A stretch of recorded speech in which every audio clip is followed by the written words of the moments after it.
The Theatre of Dreams culminates tonight in Moscow. 32 teams began this 2018 World Cup a month ago. We have seen some scintillating football. We have seen heroes humbled. We have seen new stars emerge.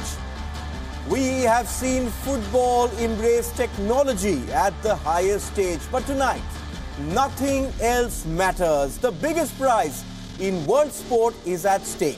France take on Croatia for the tag of world champions. I am Digvijay Lyngdoh, and as always, I am joined by two men who have been an integral part of the journey here on WION. India international Eugeneson Lyngdoh is looking extremely dapper, I must say. This is the final after all. Ashley Westwood joins me from Sydney, hoping that he doesn't have to celebrate a French win tonight. Ashley, the footballing gods could be cruel to a proud Englishman like you. Yeah, they can. Obviously, lost a little bit of interest, you could say, since England went out. But you know, this final should hopefully get my appetite back, and I'm hoping to see a nice, entertaining, open game. But let's just see who's going to win it. I'm not quite sure. I'll just have these next 25 minutes to decide before I give you my predictions. Okay, you're going to wait. But Eugene, for a footballer, this is the biggest stage, isn't it? For every footballer, he wants to be at this stage, and there's nothing bigger than this. For both those teams, nothing bigger than this. It's obviously, it's like you've been there, but now it's more like, how the feeling that you're playing, and it's a nervousness, that it's all the emotions that are coming out. There's going to play tricks on your mind today. It's going to be tough how the players handle it, and how they show themselves on the pitch. Okay, who will achieve sporting immortality tonight? Let us set up the big final then. The World Cup began in Moscow's Luzhniki Stadium on the 14th of June, and a month later we return to the most iconic sporting venue in Russia. Just 8 teams have won the World Cup in the last 88 years. Reflect on that. Just 8. This is an exclusive club that Croatia, first-time finalists, are hoping to break into. Their opponents, France, know what it means to lift that trophy and what it means to lose a World Cup final. The world awaits in anticipation. Let's get in Ashley Westwood and Eugeneson Lyngdoh. Ashley, let me start with you. I love your background. You're going 50-50 at the moment, even though you aren't giving us a prediction yet. But Ashley, just for the stage, for the stage that we have seen at this World Cup, this is one of the most unlikeliest finals. You would perhaps have to go back to 1962, where Brazil, who had won the World Cup in 58, played Czechoslovakia. It's been that kind of a World Cup.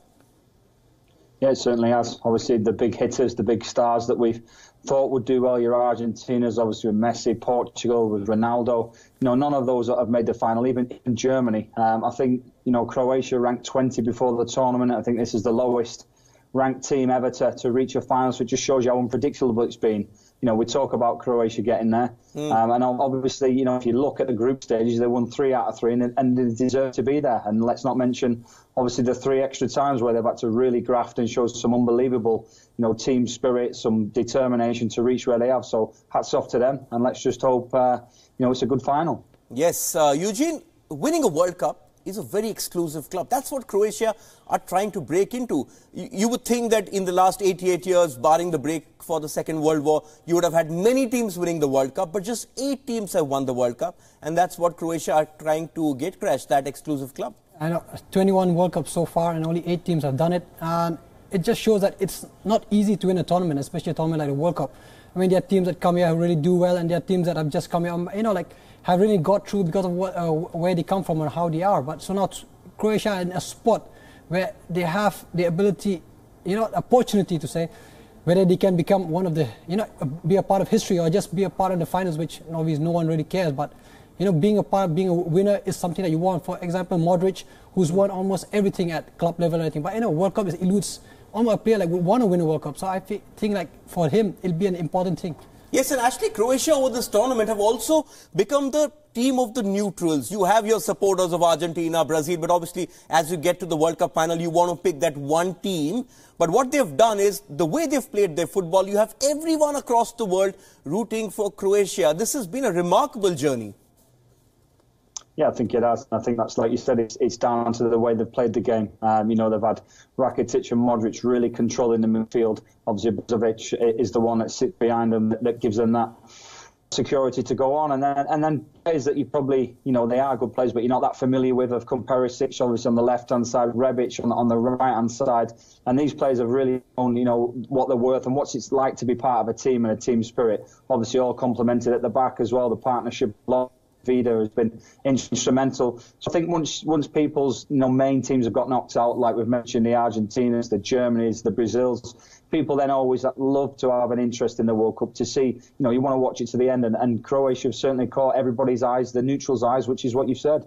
Yes, and Eugene, there are lessons for every country out there as well, because, you know, Croatia, a country of what, 4 million, in Indian terms, 41 lakhs, that's 1/3 the population of Delhi. This is going to give belief to a lot of smaller nations across the world, even someone like us, someone here in India, that we can actually think, if we get it right, if we get the grassroots right, this is going to give everyone belief that it's not a stage too far. It definitely would do. I mean, you look at Croatia, it has always been football. I mean, football has always been the identity. So they've used football as a weapon, you know, I mean, a weapon as in, like, for the way that the country has evolved. I mean, so, but, and you know that you look at their youth development has been one of the best so far. Recent news that have come out, they've been really good at it. So I think for a country like ours, we need a proper infrastructure, and especially the youth development has to be done right, you know, from a kid that's age of 4, 5, 6, 7 years old, like what Ashley we used to talk about. So that's very important, very vital. Then only we can think about it, you know. Yes, perhaps I got my son started early. Okay, done with the opening comments. Let's get down to the tactical bits now. Where will this match be won? Ashley Westwood is in Sydney, but he has set this up for us on his tactical board. Let's listen to what Ashley had to say on how this game will pan out. Hi, so we're talking about the battle, the tactical battle for obviously the World Cup final, Croatia-France, and it's certainly going to be an interesting one. For me, what I found for Croatia against England, which was really intriguing, was the press, the high press that they managed to put on against England. We know that Croatia, kind of like this 4-3-3, if you like, they have different combinations in the middle. Sometimes they have Rakitic and Brozovic sitting and let Modric get forward, but I think this is their best formation and how they're going to hurt France. France, Kante, Pogba sitting, and it's going to be about the midfield battle. But like I've mentioned, Croatia, if they are going to be successful, they need to have the press on. We know that France will try and play out of the back, which is going to happen quite a lot. As soon as they play out the back, Mandzukic worked his socks off. We're going to see that. If the ball goes to the fullbacks, we're obviously going to see Perisic put the pressure on like we seen the other night. And this, for me, is what's going to start Croatia off. Wherever that ball goes, you're going to see full press from Croatia. But where it gets interesting is in the middle of the park. France like to play out from the back. So this kind of system will allow Modric to get tight. It will allow Rakitic to get tight. And obviously Brozovic will be able to sit and give them some insurance on Griezmann. And that's for me where it's going to be won or lost. Certainly all about this midfield battle. And we've seen already, we've seen Rakitic and we've seen obviously Modric do really, really well and control that football. And when they do get possession, which will happen at time, Croatia, they certainly be able to get into kind of these positions. They'll release Modric, they'll get Mandzukic forward, and obviously Perisic gets in these positions. That's all good on paper. All of a sudden it can be something as simple as a ball regain from France, Mbappe's pace down the outside, one long ball, and all of a sudden the tables turn and France run on front foot. So that's, for me, is going to be the interesting battle, all about the midfield, who can control the football, who can dominate. All right, we had Ashley setting up the tactics before he took his flight to Sydney. Mr. Westwood wasn't anticipating too many changes, and he wasn't far off in that regard. Both managers have named unchanged teams from the 11s that started their respective semi-finals earlier this week. France will operate with their tried and tested setup with N'Golo Kante and Paul Pogba, along with Blaise Matuidi, the engine room, and Kylian Mbappe and Antoine Griezmann striking fear up top alongside the yet-to-score but very influential Olivier Giroud. Now for Croatia, tired legs have been put to the back of the minds in a search of a historic world title. Zlatko Dalic retains his first choice 11. The midfield holds key to the fortunes for the Croatians too, as it should, with Luka Modric and Ivan Rakitic leading the ranks. In the attacking third, they will hope for Ivan Perisic and Mario Mandzukic to continue coming up with the goods. Eugene, lots of talk about Luka Modric. We even heard Ashley mention him in his tactical build-up. But Modric exemplifies this Croatian team because you look at every game they've played in this World Cup, they've been a bit slow to start. But as the game has gone on, the players themselves have adapted. They've read the situation of the game. And then even against England, we saw they weathered that early storm and then they found a way. That is the hallmark of a good team which plays for one another. No, I mean, Modric has obviously been the perfect captain. You look at the campaign, I mean, when he missed the penalty and then he scored it, in a penalty shootout, it just shows, the motivation, the way that he's carrying and how he's leading his players. And you could see the last game where 120 minutes, he's still running after the ball. It just shows that, he's motivated, he's willing to lead by example to players, and the team is actually already reciprocated to his way of playing, and they've really fought hard in these 3 games, and they are where they are. Yes, they fought hard in these 3 games, Ashley. But in doing that, have they overstretched themselves? Because let's face it, France have played just about 90 to 100 minutes less than Croatia. There are going to be some tired legs out there, but this is the World Cup final. You've got to put that behind you. Yeah, I mean, everything's pointing to Croatia being tired. They've had a day's less rest as well as the extra times that's been accumulative. You're probably looking at 10 to 12,000 metres more that the players have run, and that's not including what they've had to do in training to try and get the fatigue out of the legs. So it's, like I say, on paper, you would definitely be thinking they've got to tire. The coach has mentioned in the press today that, fatigue could play a part, but we're not thinking about that. Anybody that mentioned it last time, the Croatian players used it to their advantage to spur them on. Certainly against England, they felt that the English press were just mentioning it all the time, and they turned that into a positive situation. So it's hard to think that it's going to affect them, but with science and with our brains, it's all telling us that surely they're going to tire. But I just think they've got that much mental strength. Once they cross that white line, the 90 minutes or the 120 minutes, they're going to be ready, and they know they're probably never going to get another chance again, maybe, at another World Cup final. So it's now or never, and sometimes that's enough to spur you on and get that extra little bit of energy that's inside your body. Yes, it's now or never. And on the other hand, France, Ashley, have been solid. Each game they've gone into, they've tried to get control. It's not very good for the opposition, and the opposition has found it hard to break France down as well. And you're going to expect more of the same here. Didier Deschamps, very simple. He wants Olivier Giroud there, who hasn't scored a goal because Giroud ticks all the boxes what the coach wants. That's exactly how they've played, and teams have struggled against them. Yeah, I mean, you only have to look at the coach. That's the way he played. He was a solid, competitive midfielder. And that's the way he set his size up. 4 clean sheets so far in the tournament. A centre-forward that hasn't even hit the target, never mind scored a goal in the tournament. So that's telling you that they are a hard unit. There can't be many World Cup finalists that have got to the final without their centre-forward hitting the target. But it just shows you how strong they are throughout the team. The 2 central defenders, Varane and Umtiti, are very, very strong.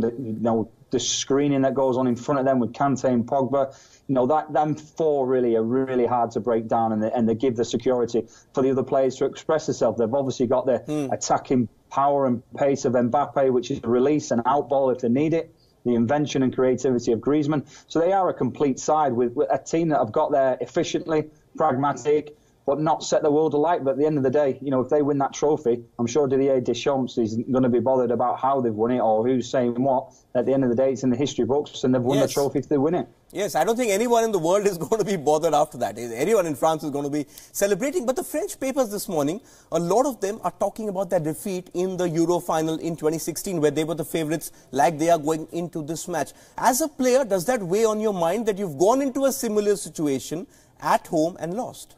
Yeah, I mean, when you are overconfident and you've overestimated your opponents, that is where it could kill you. I mean, then you tend to take the game easily. But when you go there knowing that it's going to be a tough fight, that's when you give your best.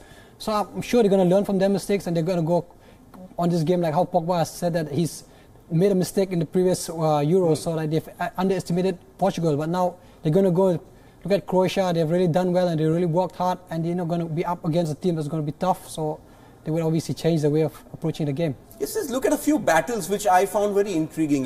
We talk a lot about the midfield, but I think that battle between Kylian Mbappe and Singh is going to be very decisive, because Perisic doesn't drop back much as well, and Mbappe is the key for France, because not just does he have pace, he's got great trickery. Now, to correct you on one point, sorry, Perisic actually, he does a lot of work. I mean, he does defensively. That's why Mourinho wants him. And obviously Mbappe, you know, he's got his strengths. He's quick, and Stridic is a bit old and he's a bit slow. So it's going to be hard for him. But like Coach said earlier, it's the midfield battle that's going to win this game. So obviously, it's at the end of the day, it's the individual battles that matter. How you do better against your opponent, that's the key. Ashley, the French attacking third against this Croatian defence, which has also been pretty solid. But on paper, the French have greater quality up front. Yeah, they do. Obviously, Giroud is the focal point. He's the man that's going to hold the ball up and try and bring the others into play. Griezmann's very, very clever. You know, he plays in the hole, but he moves. Sometimes he plays as a centre forward, then he drops into the hole, so he's hard to mark. Sometimes he starts in the hole and he makes an advance run of Giroud, and he can get picked out from midfield from maybe Pogba playing those long diagonal balls where you'll see Griezmann threatening the back line. Obviously, Matuidi, for me, is more of a central midfielder, but plays on the left. So he comes in very narrow, but when he comes in narrow, Hernandez, you know, gets on his bike and he supports for both fullbacks. To be honest, we've already seen Pavard score a goal, and we've seen Hernandez put lots and lots of crosses in and get down the outside. So it's those four that I've mentioned, the two central defenders, the two central midfielders, that allow all these other players to you know, interchange, get forward, and really attack with a bit of fluidity, which is what we've seen obviously against Argentina, and we're hoping to see more of that today. Okay, your 25 minutes are up. Before I wrap this show up, come on, tell me, behind you, you have a French shirt and a Croatian shirt. Which way are you going? I can't back against France. I think France have got the better quality. Obviously, Croatia's had the dream, but I think it's going to run out tonight and turn into a nightmare. So France for me. Okay, France for him. Won't be good for Ashley to analyse this after the show, but for you, Eugene? Actually, I'm going to go with my heart today, so I'll go for Croatia win today. Okay, he's going with his heart. Ashley is going with his coach's mind. The time for talking is over. These two gentlemen will be back with us as we go on air shortly after the final whistle is blown in Moscow. It could be 90 minutes, it could be 120, could even be more with shootouts. But when we see you next, the world will have its new kings of football. It has been an extraordinary road which has led these two units to this, the most extraordinary stage in the sport. Let's take a moment to relive those runs then as we wrap up. For now, see you on the other side of the FIFA World Cup final on Theatre of Dreams.